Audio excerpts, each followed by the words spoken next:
The Democratic Party has long been a collection of deeply unhappy interest groups that secretly hate each other.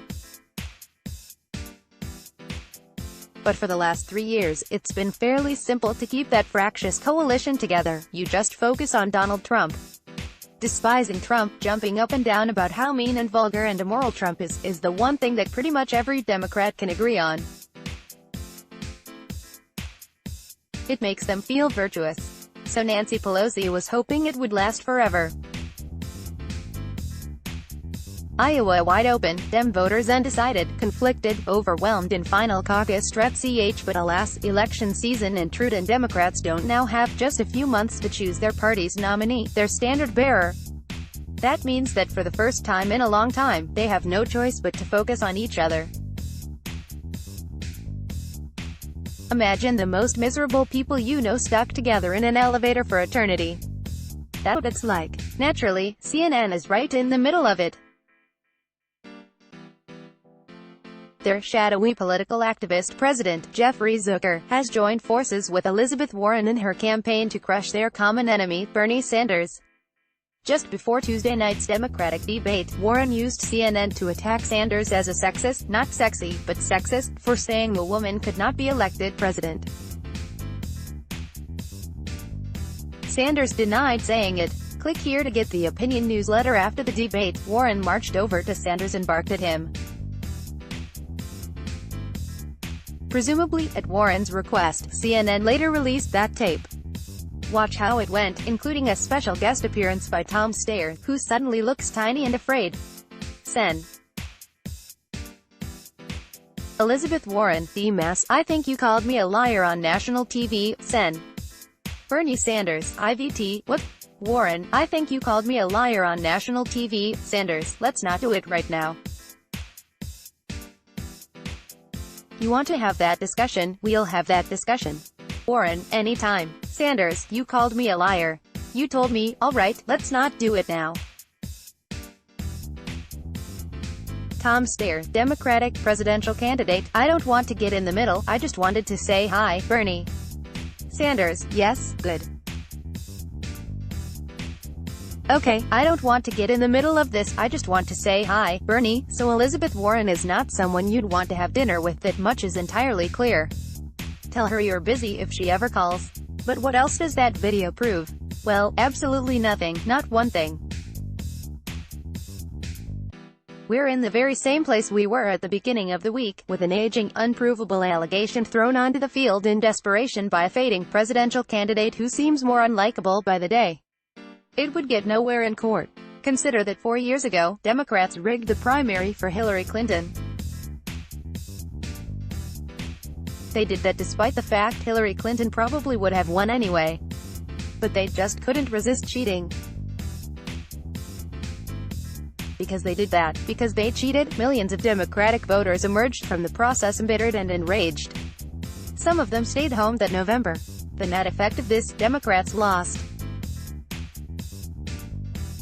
Over at CNN, where being a high school student from Kentucky is considered the grounds for character assassination, it's enough to show conclusively that Bernie Sanders hates women. Watch the analysis. Video clip of Helen Reddy singing "I Am Woman" plays. I'm sorry, we pulled the wrong tape from our feminist outrage file. In fact, the real thing is even more embarrassing. David Chalian, CNN political director, it was so real, the moment, I mean, her, however you want to describe it, her frustration, her anger, her desire to have and make this point to Bernie Sanders was crystal clear. Gloria Borger, CNN chief political analyst, so you can clearly understand her fury with that. And, again, it's one of those moments you don't see very often in politics where she felt very frustrated, use whatever words you want. And she just went over to him and told him what she was thinking. Bill Press, radio host and CNN contributor, I agree with Hillary, it was for real. She was pissed off. Hillary Rosen, CNN political commentator, people I've heard all day are saying, well, she knew she was mic'd. She did this on purpose. That, to me, did not look like an on purpose. It looked like she was kind of seething through that part of the debate. Who do we believe? Like, I believe Elizabeth Warren. She is feeling under the gun, where she is feeling judged as a woman. And I think that there's an insensitivity around her frustration on that. Yes, it was totally authentic. This time, CNN tells us, this time, Elizabeth Warren was being a 100% completely real. Not like that time she lied about her race, or the time she lied about her job history, or the time she lied about her plan to finance universal health care without a middle-class tax hike. No, this time for sure, no question at all, Elizabeth Warren is telling the whole truth and nothing but, and you'd have to be some kind of misogynist to doubt her. That's what they told us all night on CNN. Now, why do they tell us that? Why lie to us? Simple. The Democratic National Committee is worried about Bernie Sanders. All those attacks on Wall Street offend donors. So Jeff Zucker, a Democratic partisan who has said repeatedly he plans to run for office once he is finished destroying CNN, jumped in. He was happy to help. Zucker unleashed his army of paid robots to stop the Bernie menace before voters could elect him. So that's what you're watching, the media working, as always, as handmaidens to the ruling class, and not just on CNN. More from Opinion. The LA Times praised Warren for refusing to shake Sanders' hand. They called her rudeness, a masterclass in handling sexism. Okay. But is any of this true? Is it real? I mean, Sanders is a socialist, obviously. But is he a sexist? Consider this. According to an analysis by Breitbart, Sanders pays his female congressional staffers $3,500 more per year on average than Elizabeth Warren does. And yet, according to CNN, Elizabeth Warren is the real champion of women. Okay, so what's the effect of this debate? Well, Michael Moore isn't much of a filmmaker, or, for that matter, much of a person, but he knows an awful lot about the Democratic Party. Michael Moore, filmmaker, I've known Bernie since the 80s. So there's no way he said anything like the way it's been reported. They will mark this day, January 13th, as the day Donald Trump was re-elected. So says Trump's beneficiary Michael Moore. And by the way, he may be onto something.